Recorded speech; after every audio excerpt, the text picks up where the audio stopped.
नमस्कार साथियों। आज की कहानी है एक बहुत ही रोचक और सार्थक जीवन उपयोगी तथ्यों पर आधारित एक कहानी। एक बार एक राजा की सभा में चर्चा हो रही थी। चिंतन का विषय बिंदु था अज्ञानता अभिशाप है।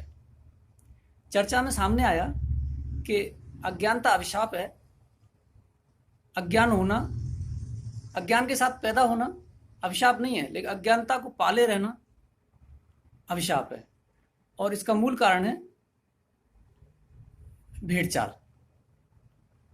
अतः सभा के समापन होते होते इस विषय पर काफी चिंतन हुआ। अंत में राजा ने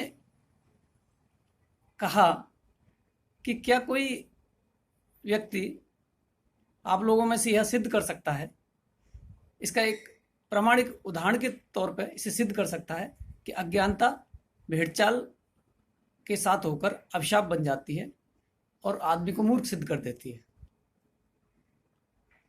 अनेक लोगों ने इसकी हामी नहीं भरी। एक व्यक्ति ने इसका जिम्मा लिया कि वह 10 दिन के अंदर इस बात को सिद्ध कर देगा। उसे 10 दिन का समय दिया गया। सभा समापन हो गई। वह बुद्धिमान व्यक्ति ने शहर में एक बहुत ही चतुर और कुशल कारीगर जो जूते बनाता था, मोची, उसको ढूंढा। उसने उस कुशल और चतुर मोची से सशर्त कुछ बातें की। कहा कि तुम्हें मुंह मांगे कीमत मिलेगी, तुम्हें मैं कहूं वैसी एक जोड़ी जूती बनानी है।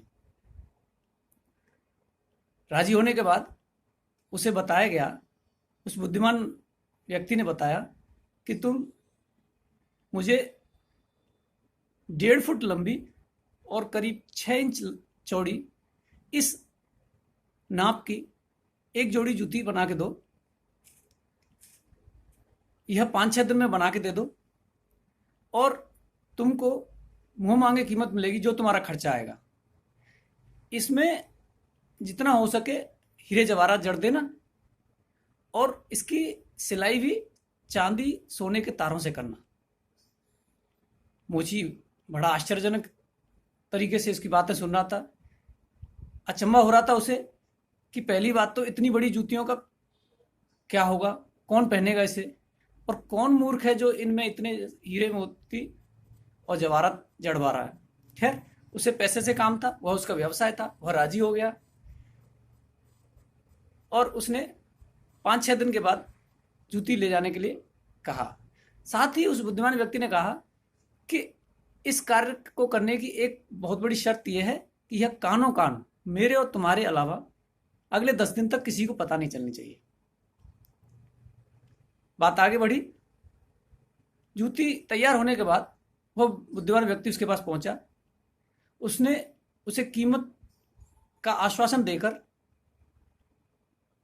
जूतियां प्राप्त की और उन जूतियों को लेकर उनमें से एक जूती उसने अपने घर में रख ली और दूसरी जूती रात्रि के समय, शाम के समय एक सार्वजनिक स्थान पर चुपके से फेंक दी। सुबह जब लोग उस सार्वजनिक स्थान पर पहुंचे, वहां से गुजरे, तो किसी की नजर उस 1.5 फुट लंबी चमकती हुई हीरे जवाहरात से जड़ी हुई जूती की तरफ पड़ी।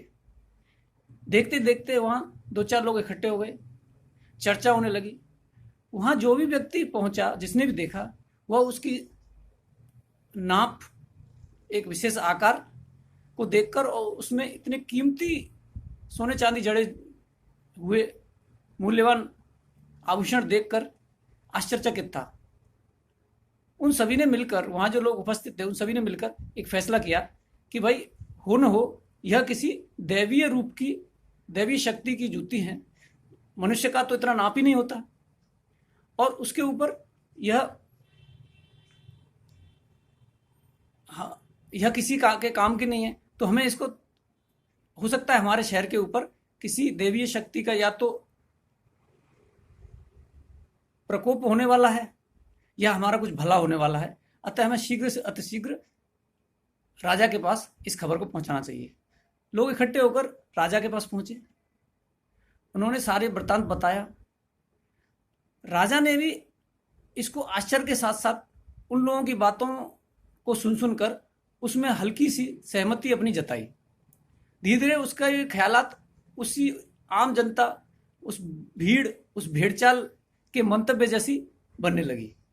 उसके मन में विचार आने लगे कि हो न हो ये किसी न किसी देवी शक्ति की जूती है, उसका यहाँ आगमन हुआ होगा, तो या तो हमारे शहर पर, नगर पर कोई आपत्ति आने वाली है। यह सब चल ही रहा था कि वह बुद्धिमान व्यक्ति वहां पहुंचा। उसने परिस्थिति के अनुसार अपना स्वभाव बदल रखा था। वह बड़ा उदास सा मुंह लटकाए हुए वहां उपस्थित हुआ। राजा ने उस जूतियों का वृत्तांत बताने से पहले वहां उस आदमी की खबर मिलते ही कि वह आदमी उपस्थित हुआ है, बुद्धिमान व्यक्ति, जिसने सशर्त यह स्वीकार किया था कि वह सिद्ध करेगा कि अज्ञानता अभिशाप होती है और यह भेड़चाल के रूप में पल्लवित होती है। उसी खबर मिलते ही राजा ने उसको अपने दरबार में अपने सम्मुख बुलाया। राजा ने उस व्यक्ति से उसकी उदासी और गंभीरता, मुंह लटकाए हुए चेहरे का कारण पूछा। उसने कहा, महाराज कुछ मत पूछिए। पूछने पर उसने आगे बताया कि महाराज पिछली रात मेरे घर में चोरी हो गई, जिसकी वजह से मैं बहुत दुखी हूं। राजा ने कहा, चोरी हो गई, स्वाभाविक है दुख होना। अच्छा ये बताओ, तुम्हारे घर में क्या ऐसी मूल्यवान चीज चोरी हो गई? क्या क्या चोरी हो गया? उस बुद्धिमान व्यक्ति ने बड़े विनम्र तरीके से कहा, महाराज जाने को तो कई सारी चीजें चोरी हो गई, किंतु सबसे मूल्यवान चीज जो चोरी हुई वह है हमारे परदादा की एक जोड़ी बहुत कीमती और विशेष जूतियां थीं, जिनमें से चोर एक जूती ले गए और एक जूती छोड़ गए। उस एक जूती को ले जाने का मुझे बहुत दुख है। आगे पूछने पर राजा ने आगे पूछा कि क्या तुम वह जूती दिखा सकते हो? क्या ऐसी क्या खासियत है उस जूती में? वह जूती हमें भी तो दिखाओ। राजा के आग्रह करने पर उस बुद्धिमान व्यक्ति ने बड़ा भोला रूप लेकर उस